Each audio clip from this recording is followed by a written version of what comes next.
إلى ضيفي السيد شريف الروبي مسؤول التحالفات السياسية بحركة 6 أبريل الجبهة الديمقراطية. سيد شريف أهلا بك. أهلا بحضرتك. سيد شريف، سؤالي: هل ترى بأن المشهد السياسي اليوم في مصر يساوي ما بين حركة 6 أبريل وجماعة الإخوان التي تصف أو تم اعتبارها جماعة إرهابية؟ يعني خلينا نتكلم ونؤكد أن 6 أبريل لا تحالف بينها وبين أي من تيار الإسلام السياسي، إن كان جماعة الإخوان المسلمين نعم. أو حزب النور أو حتى أنصار بالفتح حزب مصر القوية. نعم. 6 أبريل الجبهة الديمقراطية لها طريق ثالث، وهي طريق العدالة الاجتماعية والحرية والكرامة لكل المصريين. نعم. طريق تحقيق مطالب الثورة التي مر عليها 3 سنوات وانتجت نظام حسني مبارك مره اخرى بعد موجه 30/6. وما حدث امس من السيد عدلي منصور بانه بيتكلم عنه انه في مجموعه من الشباب يتقبض عليها غلط ويطلعها، الكلام ده عادي تمام من الصحه، لكن هو بعد كلام السيد عدلي منصور امبارح انه تم القبض واعتقال شباب ثانيه، تم انه الاعلام المصري بدا يتكلم عن الشهيد سيد وزة او سيد عبد الله ابراهيم محمد التي قتل على يد مباحث عابدين اول امس في ذكرى 25 يناير على انه من جماعه الاخوان المسلمين وعلى انه ارهابي، وهو شاب من حركه شباب 6 ابريل الجبهه الديمقراطيه. واعلام الفلول اعلام حسني مبارك التي يمتلك زمام الامور الان وعدلي منصور والسيسي طارقين المجال له تماما في تشويه ثوره 25 يناير وشباب 25 يناير، في تشويه هذا الشاب الذي قتل غدرا في صدره برصاصه الضابط ليس لديه اي انسانيه ولا اي ذره كرامه، انه يقتل شاب في سن ال20. نعم. خلينا نتكلم انه احنا لن نقف ابدا في صف الاخوان في يوم من الايام، ولن نقبل الاخوان في تحالفاتنا. احنا هدفنا غير هدف الاخوان، احنا هدفنا نتائج الثوره الحقيقيه، وهدف الاخوان وتحالف دعم الشرعيه معروف وهي عوده الرئيس المعزول محمد مرسي.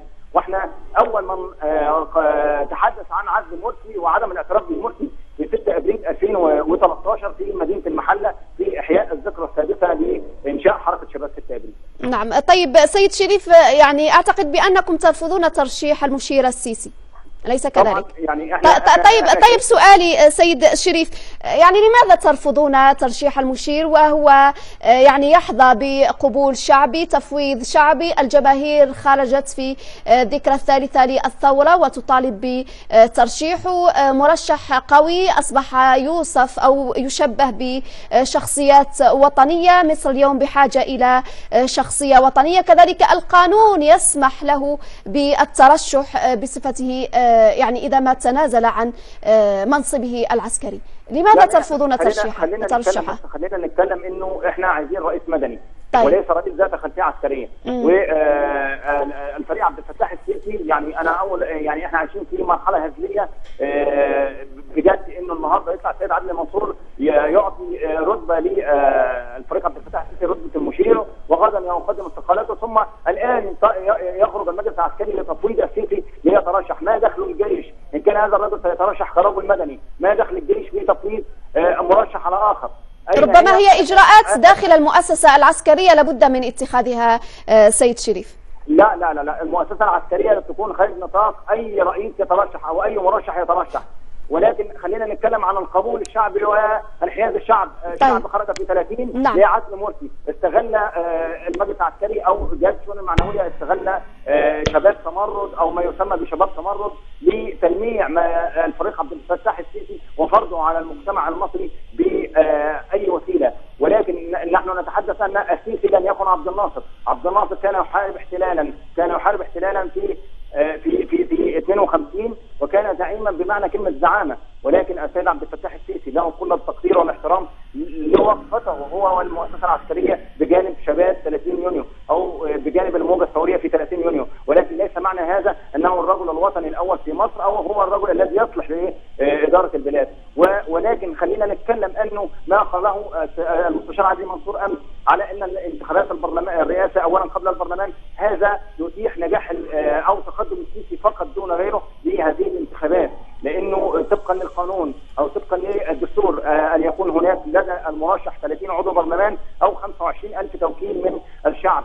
من الان في ظل الاستقطاب الحاد وفي ظل التشويه الحاد الحاصل على شباب الثوره وقيادات 25 25 يناير وما تلاه من موجات ثوريه يستطيع ان يتحصل على 25,000 صوت. يعني اذا هنا حجب ال 30 كرسي برلمان اللي من حق اي مرشح انه يجيبهم، وهناك احزاب كثيره. ولكن كثير من الخبراء القانونيون يقولون بأنه كذلك للرئيس منصور يعني الحق والقدرة على إحداث أي تعديلات. طيب سيد شريف، نقطة أخرى، هل في حركة 6 أبريل تدعم مرشحا بعينه اليوم؟